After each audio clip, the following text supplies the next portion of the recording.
आपको नहीं पता, लेकिन मुझे अपनी खामी का पता था।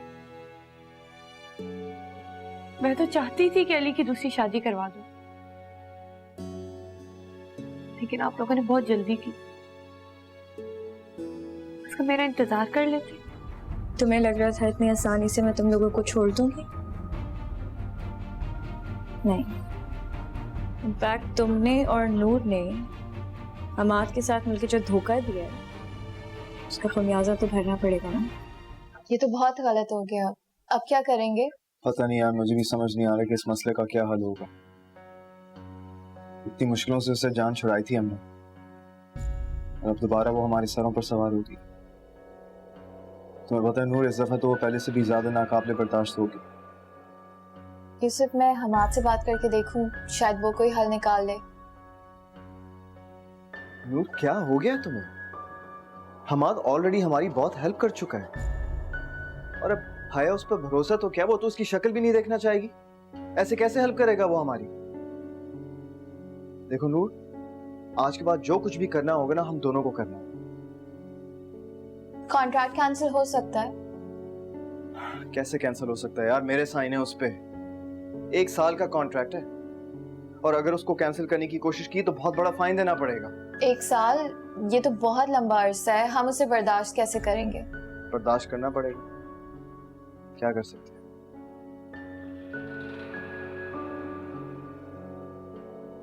अच्छा प्लीज यार, तुम परेशान ना हो, कोई ना कोई हल निकाल लेंगे।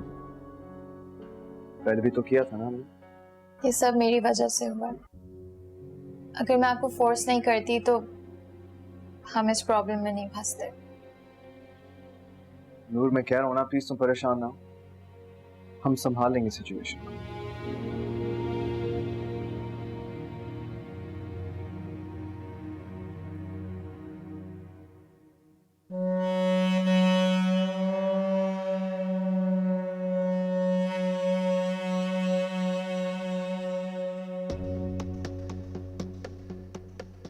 तुम यहाँ क्या कर रही हो? जाओ अपने रूम में।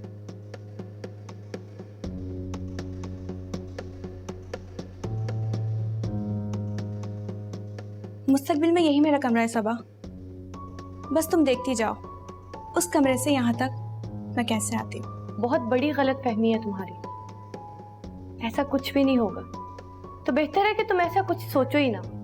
मैं ऐसा वैसा सब कर सकती हूँ सबा, और वैसे भी तुम्हारा शौहर तो मैं पहले ही छीन चुकी हूँ। ऐसा कुछ भी नहीं होगा। वो तुम्हें मजबूरी में यहाँ ले तो आए, लेकिन प्यार वो सिर्फ मुझसे करते हैं। गलतफहमी मुझे नहीं तुम्हें सबा, क्योंकि अली के दिल में सॉफ्ट कॉर्नर मौजूद है मेरे लिए। और प्यार का क्या है, साथ रहेंगे तो वो भी हो जाएगा। लेकिन तुम्हारा क्या होगा? तुम्हारे पास तो कुछ नहीं है अली को देने के लिए सिवाय प्यार के, जो को मैं बहुत जल्द नफरत में बदल दूंगी। तुम ऐसा कुछ भी नहीं कर सकती। तुम मुझे जानती नहीं हो, लेकिन बहुत जल्द जान जाओगे। मैं अली को तुम्हारे बारे में सब बता दूंगी।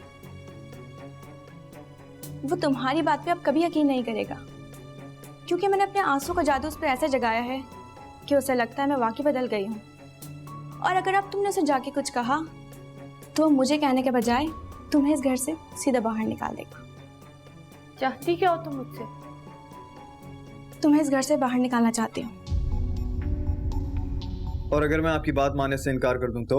सॉरी सर, लेकिन आप ऐसा नहीं कर सकते। आपको हमारी ये डिमांड हर हाल में पूरी करनी होगी, क्योंकि ये हमारे और आपकी बॉन्डिंग मजबूत करेगी, और ये हमारे और आपकी कंपनी के फायदे के लिए बहुत जरूरी है। फिर क्या हुक्म है सर? मैं शफी साहब को भेज दूं आपके पास? जी आप उन्हें भेज दीजिए, लेकिन मैं तफसील से उनका इंटरव्यू लूंगा। देखें, अगर मुझे शफी साहब समझ में नहीं आए तो मैं उन्हें हायर नहीं करूंगा। एंड आई एम श्योर कि आपको मेरी इस बात से एतराज नहीं होगा। मैं समझा नहीं सर, आप क्या कहना चाहते हैं? देखें, बात बहुत सिंपल सी है। जिस तरह हमें आपस में अपनी बॉन्डिंग एस्टैब्लिश करने के लिए स्टेप लेना है, बिल्कुल उसी तरह मुझे शफी साहब को अंडरस्टैंड करने के लिए भी ये स्टेप लेना है। तो अगर मुझे इस पोस्ट के लिए लायक नहीं लगे तो मैं उन्हें हायर नहीं करूंगा। आई एम श्योर सर, आपको उनसे कोई मसला नहीं होगा। अरे मैंने मसले की बात की ही नहीं, बस ये कह रहा हूँ कि एक डिटेल्ड इंटरव्यू होगा और ये हमारा राइट है। ठीक है सर, आप उनसे इंटरव्यू ले सकते हैं, मैं उनको आपके पास भेज देता हूँ। जी लेकिन कल भेजिएगा, अभी मैं जरा ऑफिस से निकल रहा हूँ, तो इंशाल्लाह कल। ओके ठीक है सर, ओके, अल्लाह हाफ़िज़। Thank you very much.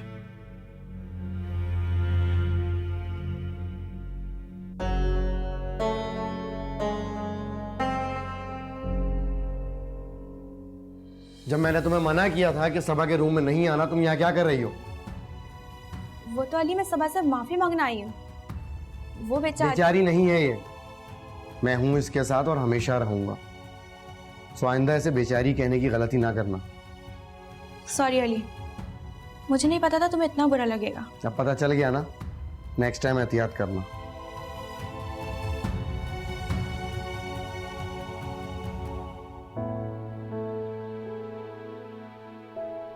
I know सबा, तुम्हारे दिल पर इस वक्त क्या गुजर रही होगी, लेकिन यकीन करो मैं मिनाल से शादी नहीं करूंगा। वो सिर्फ मॉम और डैड की वजह से यहाँ पर रह रही है, इसमें मेरा कोई अमल दखल नहीं है। देखो सबा, डैड के आते ही मैं फेस टू फेस उनसे बात करके उन्हें कन्विंस करूंगा, इस मैटर को क्लियर करूंगा। सबा, मुझसे तुम्हारी आंखों में आंसू बर्दाश्त नहीं होते। ट्रस्ट मी सबा, मैं सब कुछ ठीक कर दूंगा। कुछ नहीं होगा अली, कुछ भी नहीं होगा। सबा, सब ठीक हो जाएगा। देखो, मैं अपनी जिंदगी का इतना बड़ा फैसला उन लोगों की बातों में आकर नहीं करूंगा। कुछ नहीं होगा अली, बेहतर है कि आप मनाल से शादी कर लो। क्या सबा, ये तुम कह रही हो? अली, हमारे पास इसके अलावा और कोई चारा नहीं। आप मनाल से शादी कर लो, शायद चीजें ठीक हो जाए।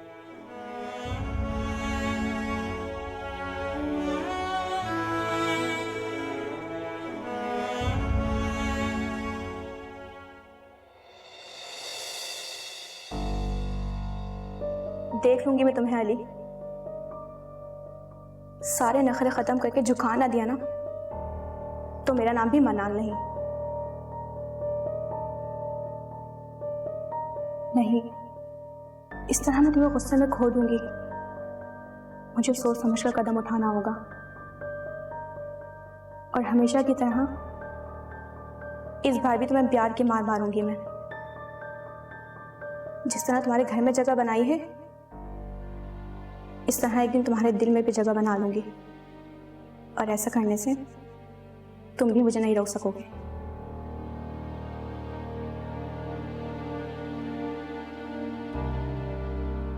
अच्छा, हो गई दोस्ती फरा से?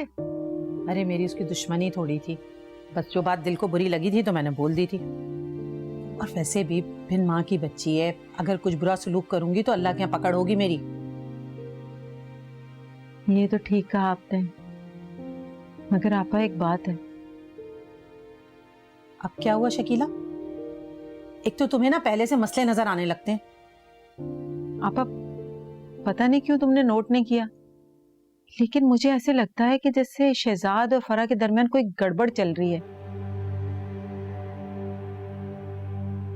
गड़बड़ चल रही है?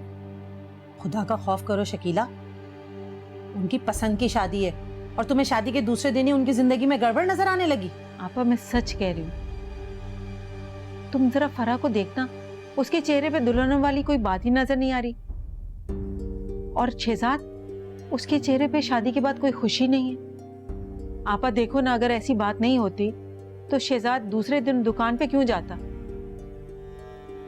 हाँ शकीला, ये बात तुम कह तो सही रही हो, पर अगर शहजाद जा भी रहा था तो बहू को उसे रोकना चाहिए था ना। अलो, शहजाद भी आ गया। अस्सलाम वालेकुम। वालेकुम अस्सलाम। शहजाद, एक बात तो बता, क्या तेरे और फराह के बीच कोई बात हुई है? नहीं तो, आपसे किसने कहा? कहा किसी ने नहीं है, लेकिन मुझे ऐसे लग रहा है कि जैसे तुम दोनों के दरमियान कोई झगड़ा हुआ है।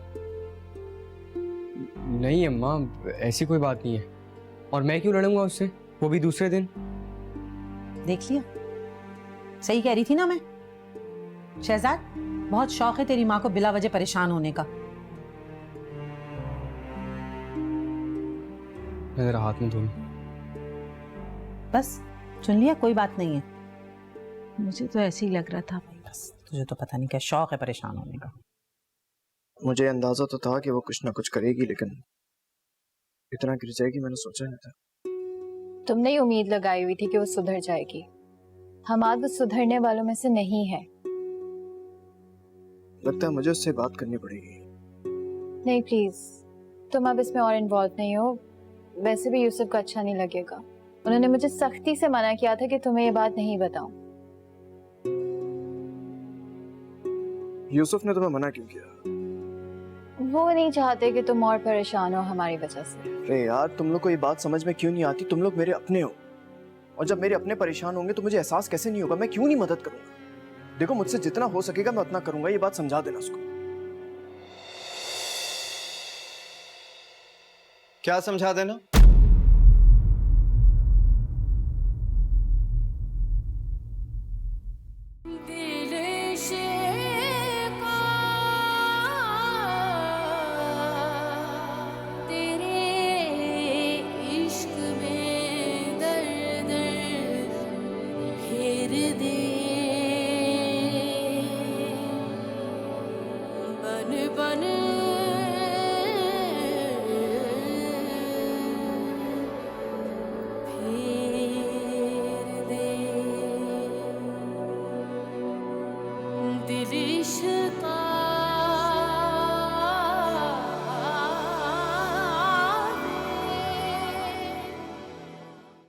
अम्मा और खाला को एहसास हो गया हमारे दरमियान जो गड़बड़ चल रही है, इसलिए उनको मुतमईन करने के लिए प्रोग्राम बनाया मैंने। तो मेरी खुशी के लिए तुम झूठ भी तो बोल सकते थे। तुम्हारी खुशी बर्बाद करने के लिए तो सच कहा है मैंने।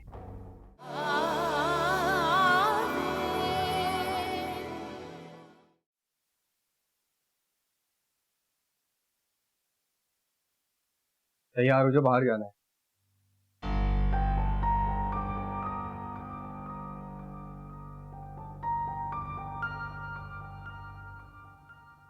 सुना नहीं तुमने? कुछ कहा तुमने?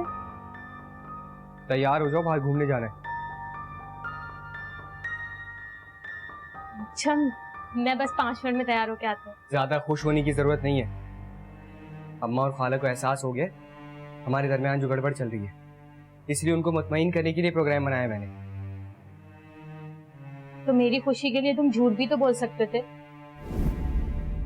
तुम्हारी खुशी बर्बाद करने के लिए तो सच कहा है मैंने, और मैं ऐसा बार बार करूंगा। मुझे जब जब लगेगा कि तुम मेरे साथ खुश होने लगी हो और हंसी खुशी जिंदगी के ख्वाब देखने लगी हो, मैं तुम्हें जगाकर हकीकत की दुनिया में लेकर आऊंगा। मैं पत्थर दिल हो तुम शहजाद। मुझे पत्थर दिल करने वाली तुम ही हो फारा। ज्यादा शिकायत करने की जरूरत नहीं है। तैयार हो जाओ, और बाहर किसी को पता नहीं चलना चाहिए कि तुम मेरे साथ जबरदस्ती जा रही हो। समझ आई? बाहर इंतजार कर रहा हूं।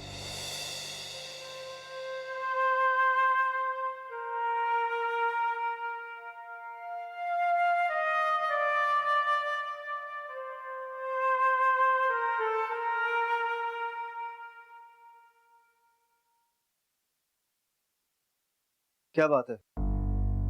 तुम दोनों मेरे आने पे इतना परेशान क्यों हो गए? नहीं नहीं, ऐसी कोई बात नहीं है। ये बस बहुत ज्यादा परेशान हो रही थी, तो मैं उसको यही समझा रहा था कि टेंशन नहीं लो, इंशाल्लाह सब बेहतर हो जाएगा।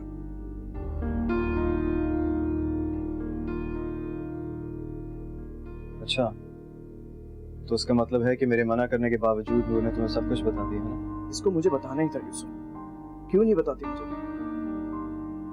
देखो, हम सब एक फैमिली है, और जब एक फैमिली में क्राइसिस आता है तो सब मिलके उसका हल निकालते हैं, ना कि अलग अलग बैठ के। देखो हमाद, ऐसी बात नहीं है। मैंने नूर को सिर्फ इसलिए मना किया था क्योंकि तुम ऑलरेडी हमारी इतनी हेल्प कर चुके हो।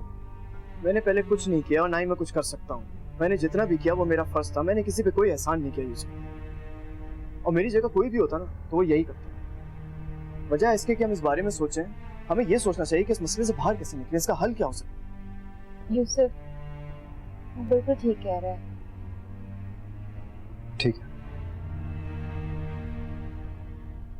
चलो खैर, मुझे बताओ तुमने क्या सोचा है?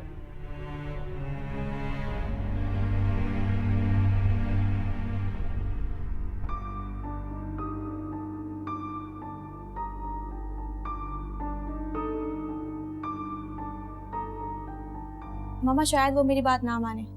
आप ही अली से कहे ना कि दानिया को बाहर ले जाए। कल से जिद कर रही है वो शायद ना माने और जाने से इनकार भी कर दे। मैं तो दानी के साथ जाने के लिए तैयार हूँ, लेकिन उसकी जिद है कि जाएगी तो पापा के साथ जाएगी बस। ठीक है, मैं अली से कहती हूँ कि उसे ले जाए। और अच्छा है ना, दोनों साथ जाएंगे तो थोड़ी अंडरस्टैंडिंग भी हो जाएगी। अली बेटा। जी मॉम। बेटा वो दानी जिद करी है, उसे जरा बाहर तो ले जाओ। मॉम आज तो पॉसिबल नहीं है, मैं उसे कल ले जाऊंगा। अली कैसी बातें कर रहे हो, वो आज कह रही है और तुम उसे कल लेकर जाओगे? बच्ची है और कितने मान से उसने कहा है। ठीक है मॉम, मैं सबा से कहता हूँ वो भी रेडी हो जाए। वो मेरे बगैर नहीं जाएगी, मैं भी साथ जाऊंगी उसके।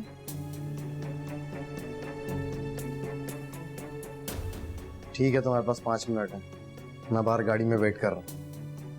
बस मैं बैग लेकर आई अपना।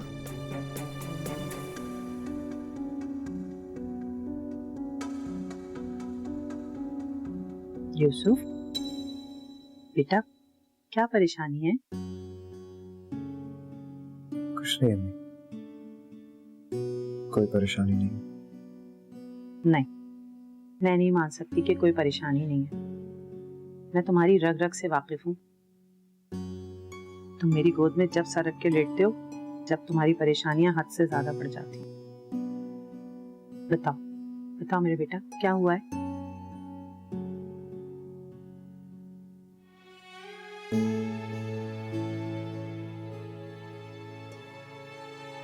आपको याद है ना, मैंने कुछ टाइम पहले आपको बताया था कि हमें कंपनी के साथ मर्ज होना चाह रहे हैं। तो वो कंपनी किसी और की नहीं बल्कि हया की है। अनजाने में हमने दोबारा उसे अपने साथ शामिल कर लिया। ये क्या किया बेटा तुमने? ये मुश्किल से तो उस बला से हमारी जान छूटी थी। यही तो परेशानी है, मुझे कुछ समझ नहीं आ रहा क्योंकि हमने कॉन्ट्रैक्ट भी साइन कर लिया। तो वो क्या कहती है, क्या करेगी? हमें वो कहती कब है, बस बुराई करती रहती है। और इस दफा तो पहले से ज्यादा अजियतनाक हो गई है वो। पता उसको मौका चाहिए होता है मुझे डिग्रेड करने का। मेरी वजह से तो उसने नूर को भी निशाना बना के रखा।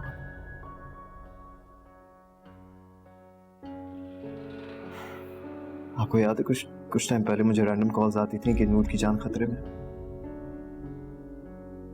उसके पीछे भी हया थी। मुझे तो ये समझ नहीं आता कि उसको क्या मिलता है ये सब करके, क्या हासिल होता है। अच्छा ये बताओ, तुमने पुलिस में कंप्लेन लिखवाई? नहीं,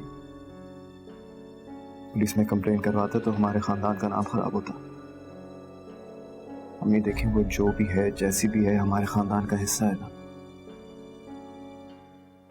और जब खाला को पता चलता कि वो लॉकअप में है तो वो क्या सोचती, इसे तो बर्दाश्त भी नहीं होता। बस ये सब सोचकर मैं रुक गया। और मुझे इतनी शर्मिंदगी हो रही है कि मैं नूर को कैसे बताऊंगा कि हया किस हद तक गिर चुकी है। देखो बेटा, इंसान के अंदर से जब लिहाज और मुरवत मर जाता है ना, तो वो किसी हद तक भी जा सकता है। ये बातें तो तुम रहने दो, लेकिन तुम परेशान नहीं हो। देखो, पहले भी अल्लाह ने हमें परेशानियों से निकाला था ना, अब भी वही निकालेगा। बस तुम उस जात पे भरोसा रखो। परेशान ना हो मेरे बच्चे।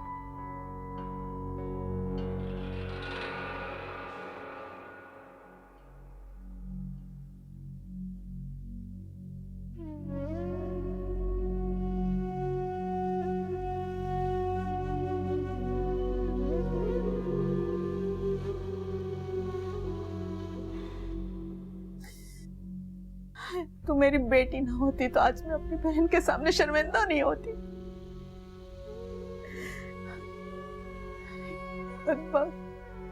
हम जिंदों का नहीं तो कम से कम अपने मरे हुए बाप का ही ख्याल कर ले, उसकी रूह को तो सुकून से रहने दे।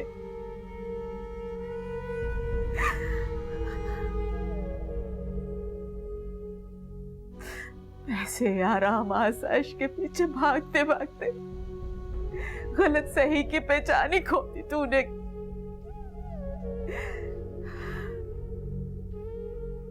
इस दुनिया के आराम के पता नहीं क्यों इतने अजाब बटो रही है तू।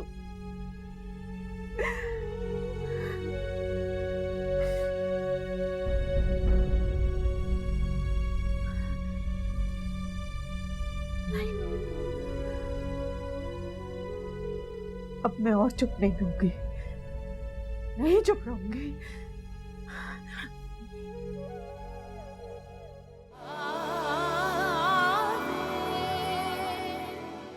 मामा आपको पता है अली को मेरा फेवरेट रेस्टोरेंट अभी तक याद है, और मेरी फेवरेट डिश उसने खुद ऑर्डर की। एक पल के लिए तो मैं हैरान रह गई थी मामा।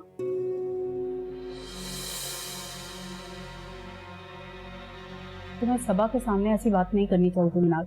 सॉरी मामा, अपनी एक्साइटमेंट में भूल ही गई थी सबा का ख्याल। अगर आप कहती है तो मैं सॉरी कह देती उसको जाके। सॉरी कहने के बजाय आइंदा से ऐसी बातों से एहतियात करो तो बेहतर होगा।